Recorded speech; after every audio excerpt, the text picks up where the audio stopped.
नाज़रीन, सेहूनी अंपायर को इतने खतरात कभी लाहक न थे जितने आज हैं। ये अंपायर टुकड़े टुकड़े हो रहा है और इसकी जड़ें काटी जा रही हैं। इस वक्त सबसे बड़ी खबर ये सामने आई है कि इसराइली सिफारत खाने दुनिया भर के अंदर वो निशाने पर हैं, वो हाई अलर्ट पर हैं और वहाँ पर वायलेंस हो सकता है। दुनिया भर में जो मुजाहरे हो रहे हैं वो बहुत बड़ी तादाद में ये जो मुजाहरीन हैं वो इन सिफारत खानों का रुख करने वाले हैं। और नाज़रीन, इसराइल इतना गैर महफूज कभी नहीं था। बैटल फील्ड में उसको शिकस्त हो चुकी है, अंदरूनी इत्तेहाद उसका टूट चुका है, आलमी सतह पर वो आइसोलेट हो चुका है और जो मगरबी अवाम में उसकी हिमायत थी, मगरबी अवाम ने इसका असली जो चेहरा है वो पहली बार देख लिया है, इसलिए वो इससे नफरत करने लगे हैं। इस वक्त दुनिया में कोई ऐसा मुल्क नहीं है जिससे इतनी नफरत की जा रही हो जितनी इस वक्त इसराइल से की जा रही है। और खबरें नाज़रीन ये भी आ रही हैं कि नेतन्याहू फांसी के डर से कांप रहा है। लिटरली नेतन्याहू जो है वो फ्राइटेंड है, वो कांप रहा है फांसी के डर से। और रफा ऑपरेशन के मामले पर इसराइली आर्मी तकसीम हो चुकी है। अंदर एक बड़ी बगावत हुई है, बहुत सारे हाई ऑफिशियल्स वो रफा ऑपरेशन के हक में नहीं हैं और उन्होंने कहा है कि फिल फॉर डील होनी चाहिए। ये इसराइली आर्मी के अंदर बहुत सारे दीगर हाई ऑफिशियल्स वो ये बगावत कर चुके हैं। ये बहुत बड़ी खबरें वहां से आ रही हैं। फिर हमास ने नाज़रीन एक वीडियो पैगाम जारी किया है जो इसराइली प्रिजनर्स हैं और उसके बाद नाज़रीन क्या हुआ है कि जो बहुत बड़े पैमाने पर मुजाहरे हो रहे थे वो वायलेंस का इख्तियार कर गए, वायलेंट मुजाहरे हो गए हैं।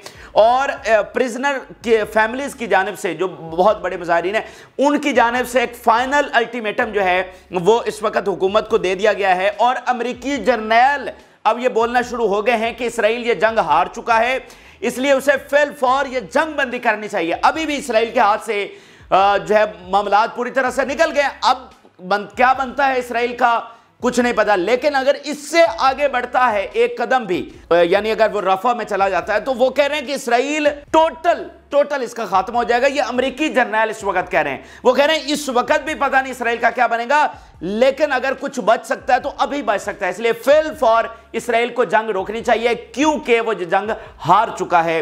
वो भी आपके सामने रखेंगे। फिर यूरोप पूरी तरह से पल्लू छुड़ा गया है। जर्मनी को जब से आईसीजे के अंदर वो घसीट कर लेकर गए हैं और अभी जर्मनी के खिलाफ रूलिंग आने वाली है तो यूरोप जनाब हाथ खड़े कर गया है। और फ्रांस से खबर आई है कि फ्रांस ने अपना जो असलहा है कंप्लीटली बैन कर दिया जनाब इसराइल के लिए। ये आज फ्रांस की जानिब से खबर आई है। बहुत बड़ी खबरें, पूरी दुनिया में हलचल मची हुई है, सारे दारुल हुकूमतों में इस वक्त थरथल्ली मची हुई है, यूरोप में, वाशिंगटन में खास तौर पर। ये सारी तफसीलात जो हैं वो आपके साथ शेयर करेंगे। आगे क्या होने जा रहा है, ये अब एक ग्लोबल कॉन्फ्लिक्ट बन चुका है, दुनिया भर के अवाम का मसला बन चुका है, ग्लोबल सिक्योरिटी का ये इशू बन चुका है। ये सारी तफसीलात बड़ी खास हैं, आपके साथ शेयर करेंगे जिनको रिवायती मीडिया नहीं दिखा रहा। हम कोशिश कर रहे हैं कि आप तक ये हक़ाइक़ पहुंचाए जाएं। जिन लोगों ने चैनल को सब्सक्राइब नहीं किया उनसे रिक्वेस्ट करेंगे कि चैनल को जरूर सब्सक्राइब कर लें ताकि हर आने वाली वीडियो आप तक पहुंच सके। नाज़रीन, बहुत बड़ी तबाही की खबर जो इसराइल के लिए इस वक्त आई है वो ये है कि तमाम इसराइली सिफारत खाने जो है वो हाई अलर्ट के ऊपर हैं, वो निशाने पर आ गए। सबसे पहले मैं ये सबूत आपके सामने रखता हूं, फिर बाकी चीज़ें आपके। इसराइली मीडिया कोट कर रहा है, अल जज़ीरा, इधर उधर सारे, और फॉरेन मिनिस्टर का यह बयान है। The foreign minister issued instructions to all Israeli embassies in the world to prepare for a hostile wave. सारी दुनिया में जो इनके सिफारत खाने यानी जो मुल्क इसको तस्लीम करते हैं, इनके जो सिफारत खाने, सबको इन द वर्ल्ड सबको इंस्ट्रक्शंस जारी की गई हैं कि prepare for a hostile wave, यानी मुखालिफ एक पूरी वेव है, एक पूरी मूवमेंट है जो तुम्हारे खिलाफ आने वाली है, यानी तुम्हारे ऊपर हमला होने जा रहा है या कुछ भी बहुत बुरा हो सकता है, इसलिए उसकी तैयारी कर लो। तो ये नाज़रीन वो इनकलाब है जो दुनिया में और खास करके मगरब में आ रहा है। क्योंकि अगर हम मुसलमानों की सूरत हाल देखें वो तो सत्तू पीकर सो रहे हैं। OIC अभी तक दूसरा इजलास नहीं बुला सकी। अमेरिकी और मगरबी यूनिवर्सिटीज में देखें क्या हो रहा है और हमारी यूनिवर्सिटीज में देखें क्या हो रहा है। क्या हमारे स्टूडेंट्स निकले हैं? क्या हमारी यूनिवर्सिटीज में इस तरह के एहतजाज हो रहे हैं? क्या हमने अपनी स्ट्रीट पावर दिखाई है? नहीं दिखाई। तो ये जो कुछ भी हो रहा है, जो असरात आ रहे हैं, ये वेस्ट में जो क्रिश्चियंस नाज़रीन निकले हैं उन्होंने ये जो इनकलाब है वो पूरी तरह से पैदा किया है। तो ये जो नाज़रीन वेस्ट में मुजाहरे हो रहे हैं, तो देखें वही मुल्क तो है ना इसराइल को मानते हैं। तो अब ये बताया गया है, खबर ये आई है कि अब इन मुजाहरों का जो रुख है वो इसराइली एम्बेसीज की तरफ होने वाला है। यानी पूरे यूरोप में अब ये जो सारे मुजाहरीन हैं वो इसराइली एम्बेसी का रुख करने जा रहे हैं। अमेरिका में कनाडा में, ऑस्ट्रेलिया, मतलब अब ये जो लाखों की तादाद में लोग निकले हुए हैं, इसराइली फॉरेन मिनिस्टर कह रहे हैं, उनका मीडिया ये बता रहा है और दुनिया का मीडिया ये उनकी रेफरेंस से ये कोट कर रहा है कि अब इंफॉर्मेशन ये है, इंटेलिजेंस ये है कि अब ये सारे जो हैं वो रुख करने जा रहे हैं इन एम्बेसीज का, हर मुल्क के अंदर मुजाहिरीन एम्बेसीज का रुख करने जा रहे हैं। उससे क्या होगा कि इन एम्बेसीज की सिक्योरिटी ऑन स्टेक आ गई है। जब आपके एम्बेसी के बाहर हजारों लाखों लोग खड़े होंगे तो वहां पर कुछ भी हो सकता है, और इसके अलावा एक मुनज़्ज़म अटैक इन सफारत खानों पर शुरू हो सकते हैं। ये इसराइली फॉरेन मिनिस्टर की जानिब से जो खबर सामने आई है, तो ये बहुत बड़ी खबर है। यानी कि आप देखें, इसराइल पूरी तरह से आउटकास्ट हो चुका है। जैसे मैंने आपको बताया ना, इस वक्त दुनिया में कोई ऐसा मुल्क नहीं है कि जिससे इतनी ज्यादा नफरत की जा रही हो। यानी दुनिया में कोई ऐसा इस वक्त मुल्क नहीं है जिसको सारी दुनिया नापसंद कर रही हो। देखिए ना, सबसे बड़ी आपकी बेस जो है, जो बुनियाद आपके कायम रहने की थी, वो वेस्ट की थी। तो वेस्ट तो आज मतलब वहां के अवाम की थी ना। हुकूमतें तो बदलती रहती हैं, जो 47 में 48 में हुकूमत थी वो आज तो नहीं है। तो हुकूमतों का मसला अवाम का मसला है ना। अवाम आपके साथ खड़े थे, उन्हीं अवाम में से आपके हिमायती लीडर सामने आते थे।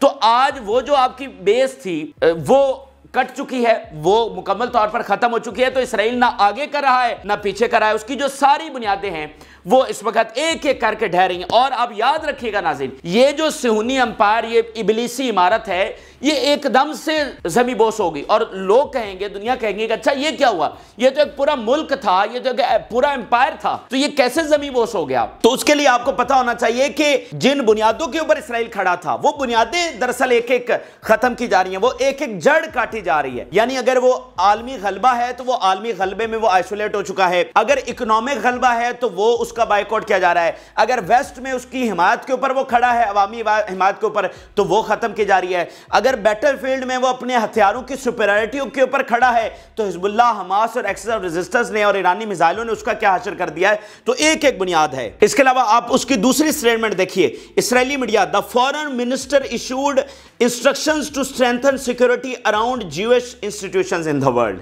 ये फॉरेन मिनिस्टर ने एक और इंस्ट्रक्शन जारी की है कि strengthen the security around Jewish institutions, सिफारत खाने और यहूदियों के जितने भी इंस्टीट्यूशन, जो भी उनकी कंपनी, जो उनके इंस्टीट्यूशंस हैं कि भाई ये ज्यूज का है, वो कह रहे हैं उसकी सिक्योरिटी जो है वो करें, स्ट्रेंथन करें। आप मुझे बताइए, क्या उनके जो ज्यूइश इंस्टीट्यूशंस हैं वो क्या मुसलमान मुल्कों में हैं? भाई वहीं पर है ना जो मुल्क उनको मानते हैं, जहां पर अवाम के लिए इनकी हिमायत एक बिब्लिकल, यानी जो एक मजहबी फरीजा है, ठीक है, वहीं पर है ना ये इंस्टीट्यूशंस। तो वहां पर सिक्योरिटी को कौन, मुसलमान वहां पर जा रहे हैं, ठीक है, यहां से मुसलमानों के काफिले उन मुल्कों में जा रहे हैं इन इंस्टीट्यूशंस के खिलाफ। ओ भाई वहीं के क्रिश्चियंस ही है ना।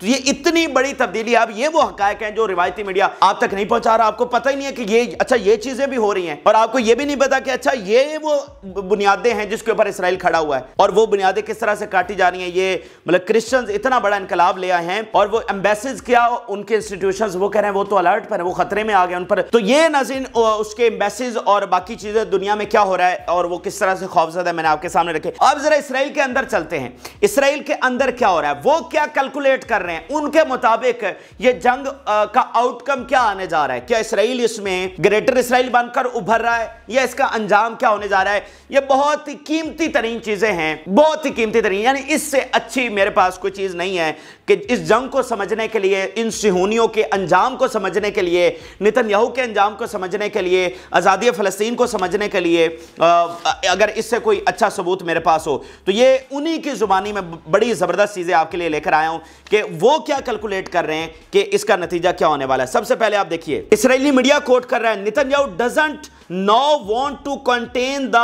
end of the war, and this is something that is included in the negotiations and could have a fundamental impact। Israeli media इतनी बड़ी खबर ब्रेक कर रहा है कि नेतन्याहू इस वक्त जो उसकी सूरत हाल हो चुकी है, जो सारा सिनेरियो बन चुका है, इसमें अब नेतन्याहू जो है वो एंड ऑफ वॉर को कंटेन नहीं करना चाहता। यानी इससे पहले नेतन्याहू की ये सारी पॉलिसी थी कि वो तमाम चीजों को रोकना है जो जंगबंदी की तरफ लेकर जाएं, यानी मुज़ाकरात कामयाब नहीं होने देने, यानी इंटरनेशनल प्रेशर को रोक के रखना है, यानी अमेरिकन को कन्विंस करके रखना है कि वो जंग में साथ दें। यानी ये बात देखें, अमेरिकन इस तरह से एग्री नहीं थे कि वो इतना लंबा जंग को लेकर, ये ज्यूइश लॉबी की, ये नेतन्याहू के, ये इसराइलियों ने उनको कन्विंस किया, ठीक है, शुरू में अमेरिका की वो कैलकुलेशन नहीं थी कि वो इतना, क्योंकि देखें उन्हें टोटल डिजास्टर हुआ है, टोटल डिजास्टर हुआ है, तो ये उनकी कैलकुलेशन में इतनी लंबी जंग नहीं थी।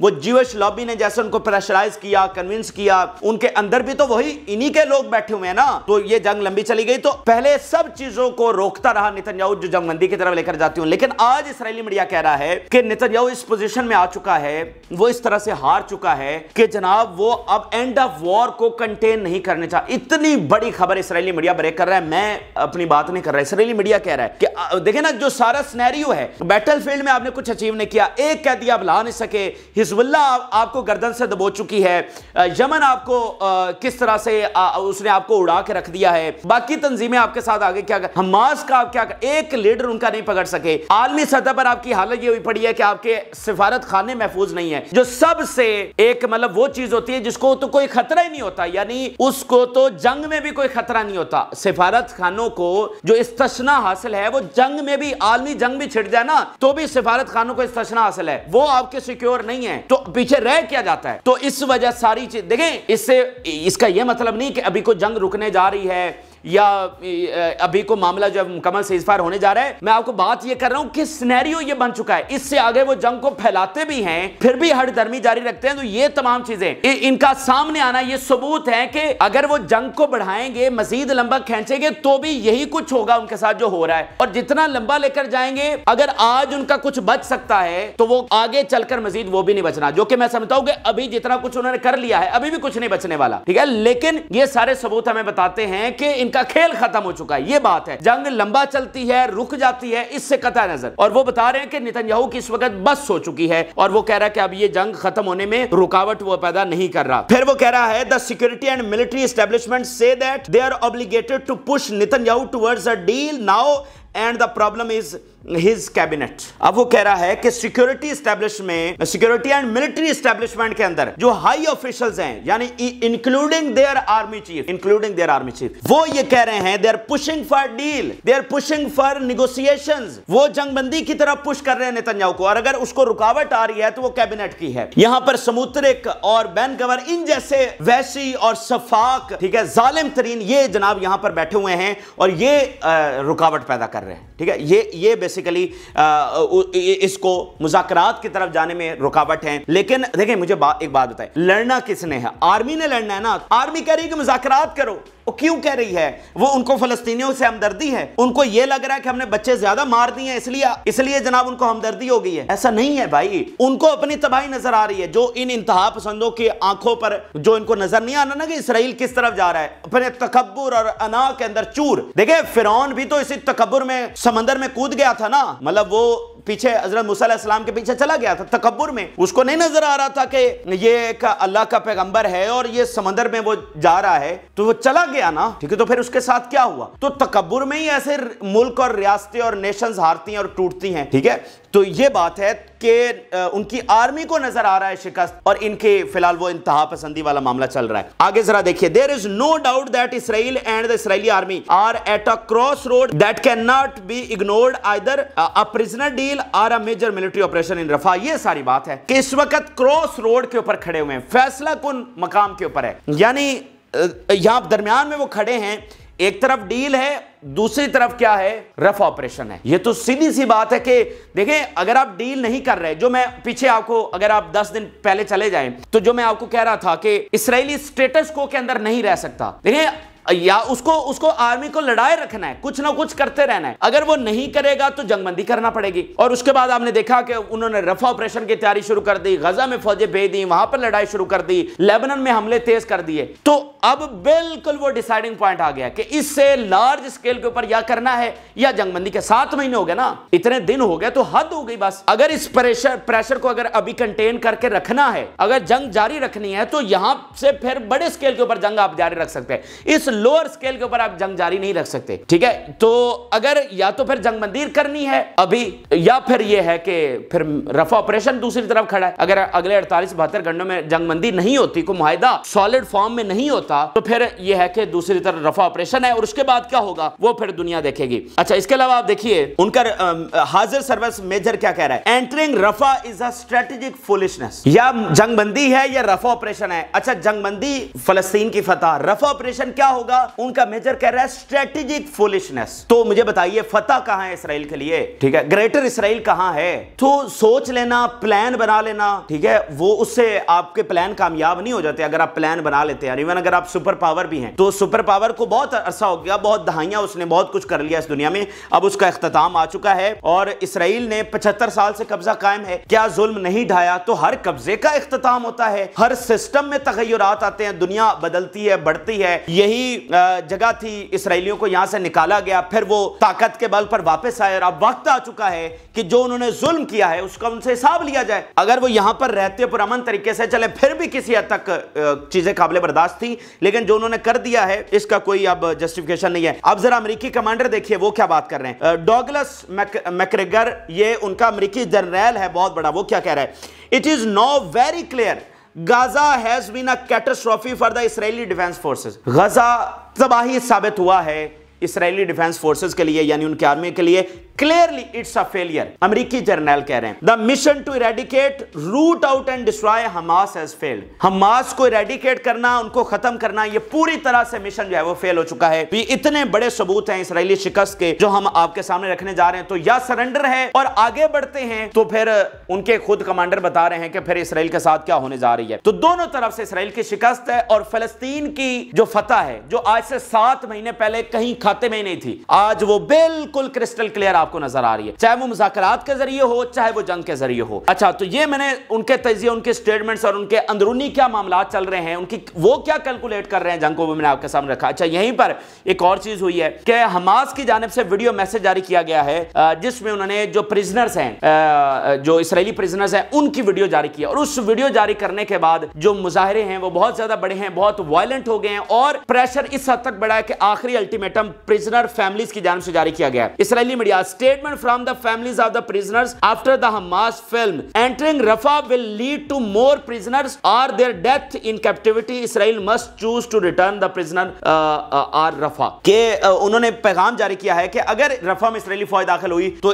तुम्हारे जो कैदी हैं वो यहां पर मारे जाएंगे। फिर the last sign of life for the 2 captives in the Hamas video aim to increase pressure on Israel and reach a deal and a statement to the families of the prisoners after the Hamas film after 200 days it's time to change direction. अब ये वो हतमी ultimatum है जो दिया जा रहा है families की जानिब से, मुजाहिरीन की जानिब से इसराइली हुकूमत को। It's time to change to all members of the government. If the price is ending the war, then end it. अब वक्त आ गया कि हम अपनी डायरेक्शन को बदलें। अगर इसकी कीमत यह है कि हमें जंग बंद करना पड़ेगी तो जंग बंद करें, इससे आगे हम अब मजीद बर्दाश्त नहीं कर सकते। ठीक हो गया जी। साइकोलॉजिकल एक पूरी वॉर है, तो ये एक बहुत बड़ी खबर है कि इस चीज ने बहुत इंपैक्ट क्रिएट कर दिया है। इसके आगे चलिए तो ICJ का मामला बहुत इंपैक्टफुल है और ये जब अभी आने वाले हैं वारंट और इसी हफ्ते में जो खबरें चल रही हैं और इसराइल कांप रहा है, नेतन्याहू पूरी तरह से खौफजदा है। मैं सबूत आपके सामने रखने जा रहा हूं। Netanyahu, Gallant, Halevi and perhaps other officials are among the targets of the international court of justice. इसमें ना सिर्फ नेतन्याहू बल्कि डिफेंस मिनिस्टर और आर्मी चीफ भी शामिल हैं। इसराइल से in Israel they understand that the international criminal court decided to issue arrest warrants against the political and military leadership. वो वाज़ तौर पर समझ रहे हैं कि पॉलिटिकल और मिलिट्री लीडरशिप दोनों के खिलाफ ये वारंट आने वाले हैं। What worries Netanyahu most these days is the issue of the memos that the international court will issue against state officials and army leaders. पूरी तरह से परेशान है और सीरीज ऑफ, ये आप देखिए, Netanyahu made extensive contacts specially with Washington to prevent the issuance of the arrest warrant of the international criminal court के एक्सटेंसिव कॉन्टैक्ट्स किए गए, राब्ते किए हैं वाशिंगटन से, लंदन से, जर्मनी से, फ्रांस से, सबको कहा है कि ये किसी तरह से ये वारंट रोके, लेकिन वो नहीं रुके, इसलिए अब वो खौफजदा है और इधर उधर के बयान भी जारी कर रहे हैं कि हम मानेंगे नहीं, हम ये नहीं करेंगे। इसका नाज़रीन मैं आपको बता रहा हूं जितना इंपैक्ट क्रिएट होने वाला है ना, आप देखेंगे तारीख में कभी ऐसा नहीं हुआ कि इस तरह। देखें, मुझे बताएं, क्या ऐसा कभी हुआ है कि एक वजीर आजम हो और उसके खिलाफ आलमी अदालत अरेस्ट वारंट जारी कर रही हो? कोई ऐसा शख्स जिसके खिलाफ आलमी अदालत वारंट जारी कर दे वो वजीर आजम रह सकता है? कभी ऐसा आपने देखा है? ठीक है, जो हम पहले बात कर रहे थे कि देखें जी आलमी अदालत क्या कर रही है, वो इससे बड़ी क्या चीज है कि वो अरेस्ट वारंट जारी कर रही है। अच्छा, जब ये कहते हैं कि जी हमें फर्क नहीं पड़ेगा, हम जो है वो जारी रखेंगे जंग, तो मुझे बताइए, ईरान की एक अदालत फर्ज करते हैं, उनकी सुप्रीम कोर्ट चले फर्ज कर लेते, ईरान की सुप्रीम कोर्ट अरेस्ट वारंट जारी कर देती है नेतन्याहू के, नेतन्याहू को फर्क पड़ेगा? नहीं पड़ेगा। नेतन्याहू की स्टेटमेंट भी शायद उसके ऊपर ना आए। तो मुझे बताइए, अगर आपको फर्क नहीं पड़ता तो पूरी नेतन्याहू और उसकी कबीना ये क्यों बार बार लगे हुए हैं कि हम नहीं मानेंगे, हम नहीं मानेंगे। और भाई आपने नहीं मानना तो आप कमेंट ही ना करें। अगर उसकी कोई वर्थ ही नहीं है तो फिर आप बार बार क्यों उन्हें बता रहे हैं कि हम ओनली जूइश स्टेट हैं, हम ओनली डेमोक्रेसी हैं मिडिल ईस्ट में, इसलिए हमको बचाया जाए, इसलिए ये वारंट जारी ना किया जाए। तो जो साख है, जो इमेज है, जो वेस्ट में थोड़ा बहुत अगर कुछ रह गया है जो उनके हुकूमतों के पास कि वो इसराइल को सपोर्ट कर रही हैं, तो वो खत्म हो जाएगा। इसका जरा एक दफा ये अरेस्ट वारंट आने दे, फिर आप देखिएगा इसका इंपैक्ट क्या आता है। मैं आपको बता चुका हूं कि सारी चीजें फौजें भेजने से नहीं होती, आपको हर वो बुनियाद खत्म करनी है जिसके ऊपर इसराइल कायम है, तो इमेज के ऊपर कायम है। तो इसराइली वजीर आजम जिसकी हिमायत मजहबी फरीजा है, उसके अलावा उसके खिलाफ उन्हीं की अदालत, हमारी नहीं, उन्हीं की अदालत अरेस्ट वारंट जारी कर रही है कि यानी आलमी अदालत से जब वारंट आता है तो उसका मतलब उसने इंसानियत के खिलाफ गुनाह किया है, इंसानियत के खिलाफ। इतना बड़ा वो मुजरिम, इतना बड़ा कातिल होगा, तो जरा देखिए कि इसका बहुत बड़ा इंपैक्ट जो है वो आने वाला है, इसलिए वो पूरी तरह से खौफजदा हैं। अच्छा, इसके अलावा आप देखिए कि जर्मनी को घसीट के लेकर गया निकारागुआ। जर्मनी क्या है कि उसकी जो है ट्यूसडे को यानी कल उसकी जनाब रूलिंग आ सकती है।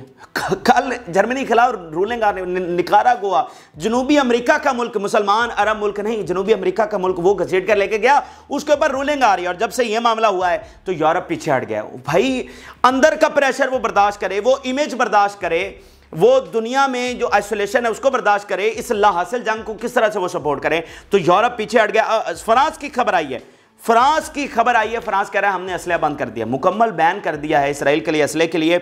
उन्होंने कहा है फ्रांस ने, there is a clear will in France not to assist in the ongoing operations in the Gaza. वाज़े हमारी एक विल है फ्रांस के अंदर कि हम इस ऑपरेशन को जो गजा में हो रहे हैं उसको सपोर्ट ना करें। तो ये नाज़रीन सूरत हाल है और बहुत गैर मामूली खबरें थी, बहुत गैर मामूली। मैंने आपको बताया कि अंदर क्या हो रहा है, दुनिया में क्या हो रहा है, हुकूमतें किस तरह से कैलकुलेट कर रही हैं, निज़ाम कैसे बदलने जा रहा है। ये सिहूनी अंपायर जिसने 100 साल से दुनिया में गलबा कायम कर रखा है, वो अब किस तरह से किरची किरची होने जा रहा है। ये वो सबूत जब मैंने आपके सामने रखे। उम्मीद करते हैं कि आपको हमारी काविश पसंद आई होगी। अपनी राय जरूर आगाह करें। जिन लोगों ने चैनल को सब्सक्राइब नहीं किया उनसे रिक्वेस्ट करेंगे कि चैनल को जरूर सब्सक्राइब कर लें ताकि हर आने वाली वीडियो आप तक पहुंच सके। अल्लाह हाफ़िज़।